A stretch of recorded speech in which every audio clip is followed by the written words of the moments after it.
আসসালামু আলাইকুম। আমি ডালিয়া জাদু ব্লগ থেকে ডালিয়া বলছি। সবাই কেমন আছেন? আলহামদুলিল্লাহ আমি অনেক ভালো আছি। আজকে আমি চলে আসছি ছোট্ট একটা রেসিপি নিয়ে। সেটা হচ্ছে মিনি মাছ দিয়ে, মূলা দিয়ে অ্যান্ড সিম দিয়ে আমি মাখা মাখা ঝোল করে রান্না করব। তো ওইটাই আপনাদের সাথে শেয়ার করতে আসছি। এই তরকারিটা কিন্তু গরম গরম ভাতের সাথে বেশ লাগে। তাই মনে করলাম যে যেহেতু রান্নাই করব, তো আপনাদের সাথে কেন আমি শেয়ার করব না? Why not, I have to B share. So আমি আপনাদেরকে কথা না বাড়িয়ে দেখিয়ে দিচ্ছি মূলা। বাঙালি মূলা গুলো এখানে পাওয়া যায়, বাট এরকম বড় বড় পাওয়া যায়। বাট আমি কেটে এগুলি চিকন চিকন করে ছোট ছোট করে নিয়ে নিয়েছি। আর নিয়ে নিয়েছি দেশীয় সিম। দেশীয় সিমটা দিয়ে একটু মাখা মাখা ঝোল করে আমি রান্না করব। আর নিয়ে নিয়েছি মিনি মাছ। মিনি মাছগুলো আমি ওয়াশ করে সুন্দর করে হলুদের গুঁড়ো, মরিচের গুঁড়ো দিয়ে, লবণ দিয়ে মেখে নিয়েছি। এখন এটা আমি ডিপ ফ্রাই করব। আমি প্যানটা বসিয়ে দিয়েছি। আমি আজকে এই ডিশটা রান্না করব সরিষার তেল দিয়ে। সরিষার তেল এমনিও আপনার সয়াবিন তেলের থেকেও খুবই স্বাস্থ্যকর, খুবই ভালো। তো আমি তো মোস্ট অফ টাইমই ট্রাই করি সরিষার তেল দিয়ে রান্না করতে। তো আমারও কমেন্টস থাকবে সবার জন্য, পারলে সরিষার তেল দিয়ে সব কিছু আপনারা রান্না করে খাবেন, কারণ সরিষার তেল কোনো হেলথে খারাপ করে না। তো আমি এখন মাছগুলো ডিপ ফ্রাই করে নিব।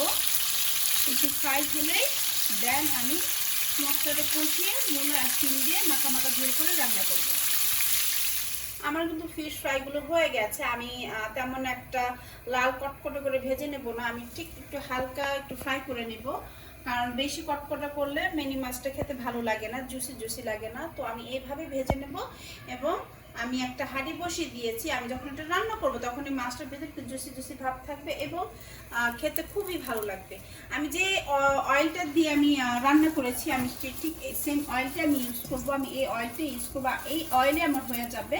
আমি একটা হাঁড়ি বসিয়ে দিয়েছি। হাঁড়িটা গরম হলে আমি অয়েলগুলো অ্যাড করব।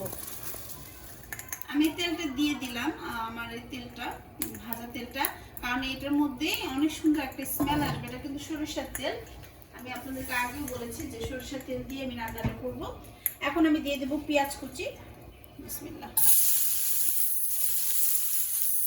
পেঁয়াজ কুচি আমার বেশি একটা লাগবে না, ও কিছু হতে হবে, বেশি আমার হয়ে যাবে। এখন আমি মশলাগুলো কষিয়ে নিব। আমি একটু পানি দিয়ে দিয়েছি। এখন আমি মশলাটা দিয়ে দিব একে একে করে। একটু আদা বাটা, রসুন বাটা দিয়ে দিব, হাফ স্পুনের থেকেও একটু কম। আপনারা যদি না দিতে চান আদা রসুন স্কিপ করতে পারেন। আমি দিয়ে দিব মরিচের গুঁড়ো হাফ স্পুনের থেকে একটু বেশি, হলুদের গুঁড়ো হাফ স্পুন, ধনিয়া গুঁড়ো হাফ স্পুন, আর দিয়ে দিব জিরের গুঁড়ো হাফ স্পুন। দিয়ে একটু নাড়াচাড়া দিতে হবে। মশলাটা কষিয়ে দেন আমি সিমগুলো আর মূলাগুলো কষিয়ে নেব। অনেকে মূলা সেদ্ধ করে নেয়, বাট আমার কাছে এটা ভালো লাগে না। আমি একটু কষিয়ে নেব।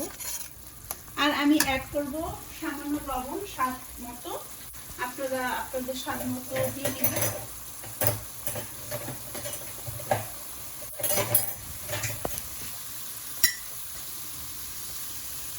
মাছে যদি লবণটা ঠিক মতো না যায় তাহলে কিন্তু ভালো লাগে না। লবণ টবণ আমার কর্তা তো লবণ না ভালো না হলে তো সে খেতে চায় না, খুবই রাগ অভিমান শুরু করে যায়। তো আমি একটু লবণটা ভালো করে দিই। এখন আমার মশলাগুলো কষানো হয়ে গেছে। এখন আমি সিম অ্যান্ড মূলাগুলো দিয়ে দেবো। আমি অ্যাড করবো অল্প একটু পানি। এই পানির মধ্যে আমি একটু কষিয়ে নেব। পানি একটু নাড়াচাড়া দিয়ে আমি এটা ঢাকনি দিয়ে ঢাকা দিব 10 মিনিটের মতো। 10 মিনিট আমার কষানো হয়ে যাবে। তারপরে আমি মাছগুলো দিয়ে দিব। আমার সিম অ্যান্ড মূলাগুলো সিদ্ধ হয়ে গেছে। আমি টাইম শর্ট করার জন্য জলও দিয়ে দিয়েছি। আমি একটু মাখো মাখো জল রাখবো। খুব সুন্দর সিদ্ধ হয়ে গেছে। তো এখন আমি মাছগুলো দিয়ে দিব। আর আমি কিছু চেরা কাঁচামরিচ আনামান কাঁচামরিচ দিয়ে দেবো এখনই। আর এই তরকারি একটু ঝাল ঝাল না হলে কিন্তু খেতে ভালো লাগবে না। মিনি মাছ মূলা তরকারি মানে একটু ঝাল ঝাল। আমার মাছগুলো আমি এখন দিয়ে দেবো।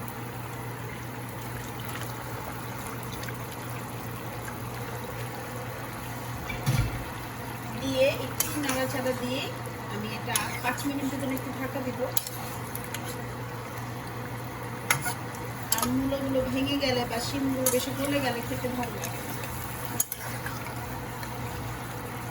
ব্যাস এখন আমি 5 মিনিটের জন্য ঢাকা দিয়ে দেব। আমার 5 মিনিট হয়ে গেছে। এখন আমি ধনিয়া পাতা কুচিগুলো দিয়ে দিব। আমি লবণটা টেস্ট করে দেখেছি, পুরোটাই পারফেক্ট আছে। ধনিয়া পাতাটা দিলে তরকারিটা কিন্তু খুবই সুস্বাদু লাগে।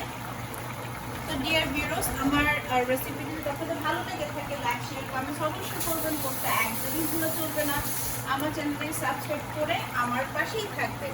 আর আমার রেসিপিটি যদি আপনাদের কাছে খুব ভালো লেগে থাকে তাহলে অবশ্যই অবশ্যই বেশি বেশি করে শেয়ার করে দেবেন। আমার জন্য দোয়া করবেন, আপনারাও ভালো থাকবেন, সুস্থ থাকবেন এই কামনাতে। আজকে এই পর্যন্তই। আল্লাহ হাফিজ, আসসালামু আলাইকুম।